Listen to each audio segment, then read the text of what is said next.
Okay, so I think the next thing is the Galette Bressane, and it's probably the most simple thing, showing how we push down the dough, mix up the custard, and then I'll put it in the oven. Okay.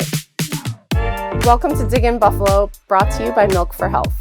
Today we're going to make a Galette Bressane. So basically that is our homemade brioche dough, which is made with lots of eggs and butter and milk to give it a really soft and tender crumb. But I'm basically just going to dock the dough almost to make it kind of like a pizza shape. The creme fraiche kind of gets a little bit loose, so we want to make sure that there's enough of a rim that it's not going to overflow over the side edges.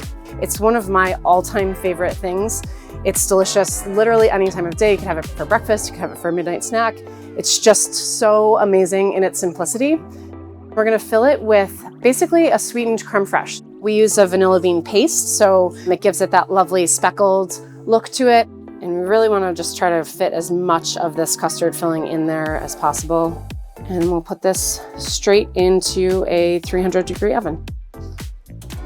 It needs to rest for a while until the creme fraiche is set. You don't want to try to cut into this too soon, otherwise the filling will kind of spill out a bit. The contrast of the richness of the brioche with the tanginess of the creme fraiche, it's something that you don't really see very often, and I just think it's like one of the most special pastries ever. Sometimes I like to throw fresh berries on top. It's really good with an addition of any sort of fresh fruit, but it's also totally lovely just on its own like this as well.